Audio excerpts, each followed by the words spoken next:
My goal here in this video is to orient you to the Christ and Culture class that you'll be taking this semester. First thing might be helpful to know is where the title for this class came from, Christ and Culture. Well, it all comes from this 1951 book by Richard Niebuhr entitled Christ and Culture. See that there? He created these 5 categories for how Christ relates to culture. And he talks about how the church has used one or more of those categories at various times throughout her existence. Now, these categories sort of form the basis of a whole academic field of discourse where people, since that book came out, have been interacting with those categories, critiquing those categories, and critiquing the critiques of those categories. So we have, for instance, this book, Rethinking Christ and Culture. And then we have this book by D.A. Carson, Christ and Culture Revisited. And those are the only ones I have, but you search a bigger library and they would go on and on and on. We could spend the entire semester looking at those 5 categories that Richard Niebuhr created, and then talking about the critiques of them and the critiques of the critiques of them, and on and on and on we could go. But if we did that, I fear that we actually really wouldn't help you much at all in being a Christian in our culture, in this culture, and interacting with it. So I don't want to do that. This is a practical theology class, and what I'd rather do is help orient you to look at culture from a biblical perspective and be able to positively engage with culture on your own. And not only that, to be, as we say, culture making as well. See, we don't just passively receive culture, we actually produce aspects of culture, and we want to be doing that self-consciously from a biblical perspective. So that's what this class is designed to do.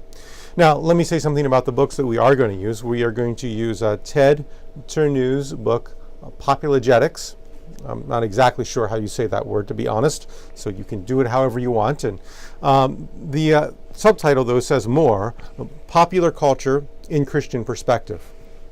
And this book is designed as a practical guide to helping you interact with culture from a biblical perspective, helping you to understand what culture is doing and saying and how it is impacting us, and how we can receive it rightly and use it for the sake of the gospel. There is a evangelistic goal here in what this book is saying.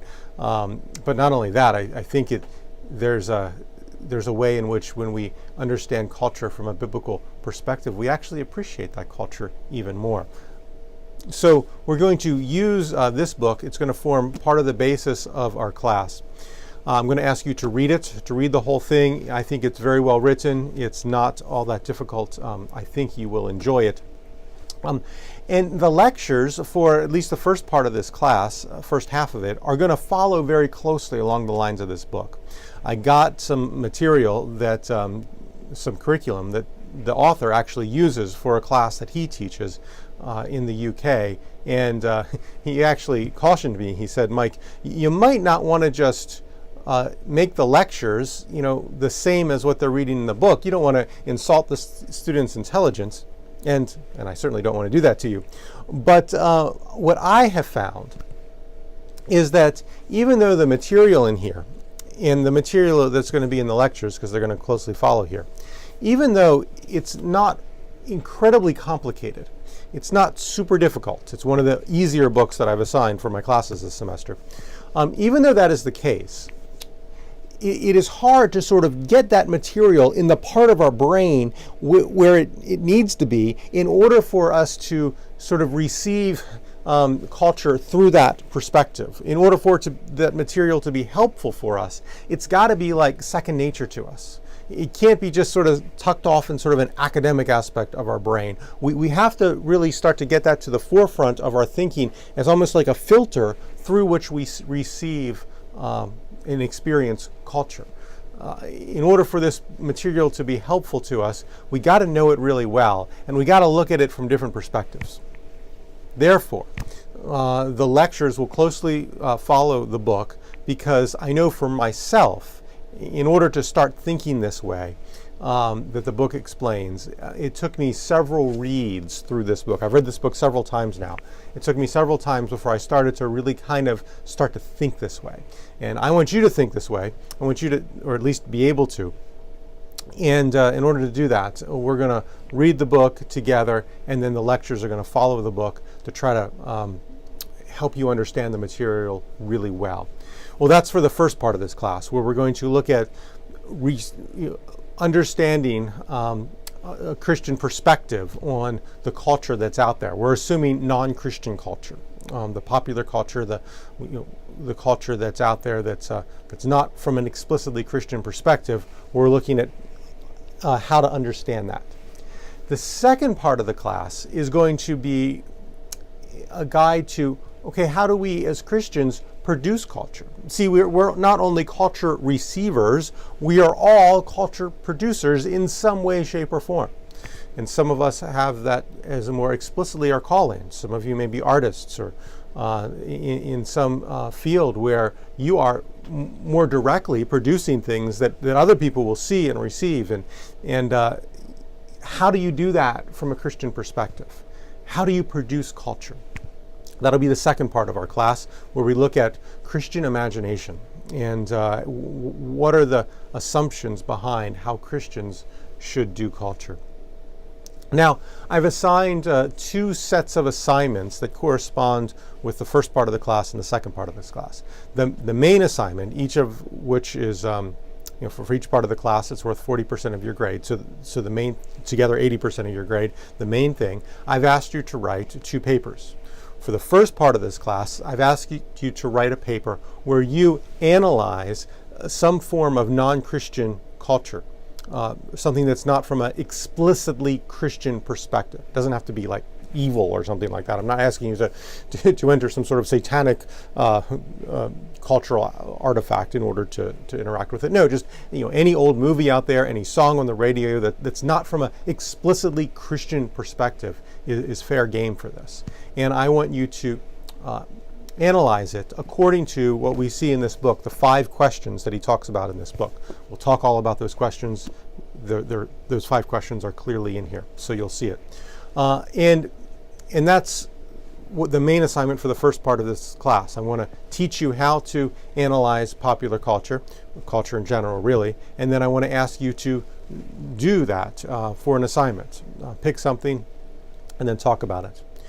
Now, there's a kind of a sub-assignment that you do before you do that main one, which is I want us to, we're going to be talking about aspects of culture throughout the class. It'll be fun. We'll watch things, we'll listen to things.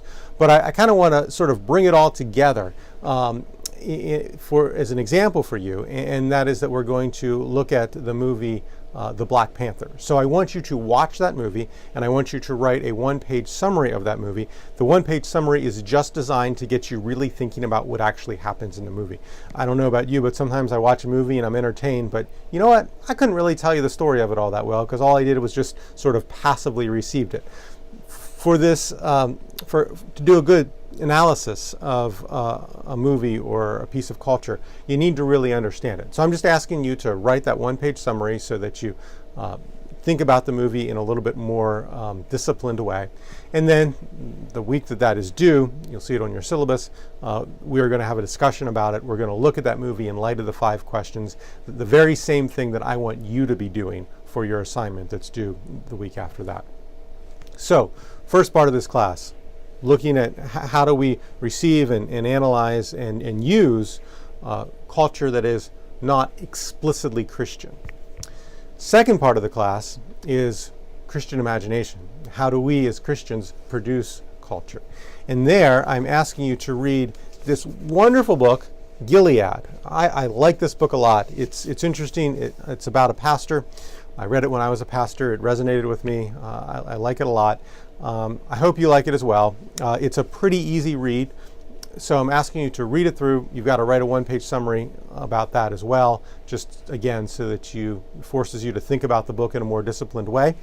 And we're going to look at this book from the perspective of an attempt to create, a Christian culture. This book is trying to creatively explain the Christian message. So we're going to look at this book as an example of one that I think does that very well.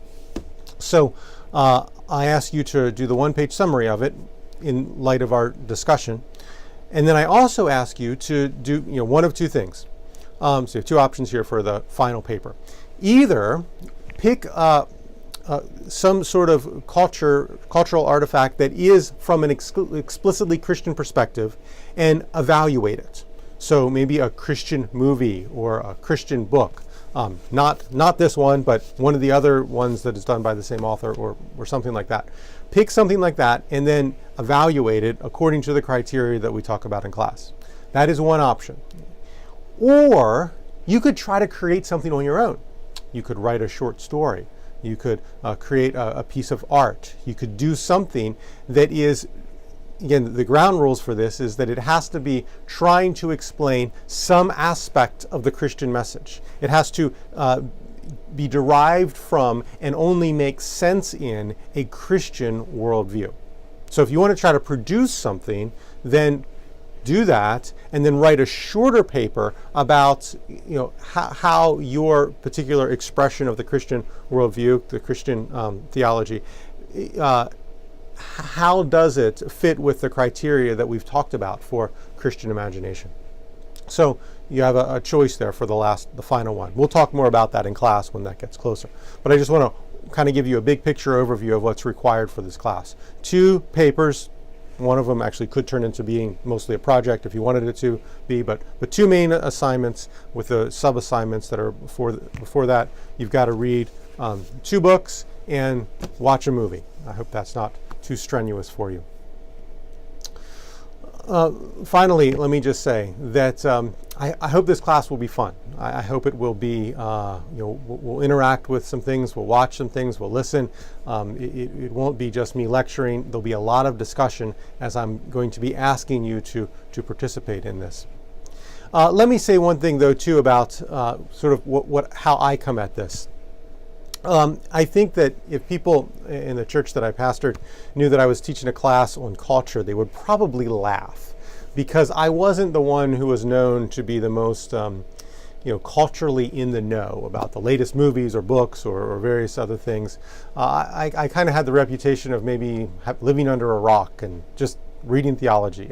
And that wasn't altogether true, but that was sort of an impression that I left upon some people. It is true, though, that I might be less culturally in the know than some. But I hope to actually use that as an advantage in this class, because we're coming from different subcultural perspectives in this class. I love the diversity that I encounter at Faith Seminary. That's one of my favorite things about the school. So what I'm hoping, then, is that this class isn't just about my subculture that I'm trying to teach to you. I'm hoping that this can actually be a time where we come together and we all bring different aspects of cultural understanding that we then want to talk about. And whatever cultural things we're looking at, the principles for how to understand them are still the same. Those principles, I think, are laid out pretty well in this book, and we will hopefully learn those well and then be able to apply that to whatever culture we're engaged with. So I look forward to this class and really want to see what you come up with as we go through it.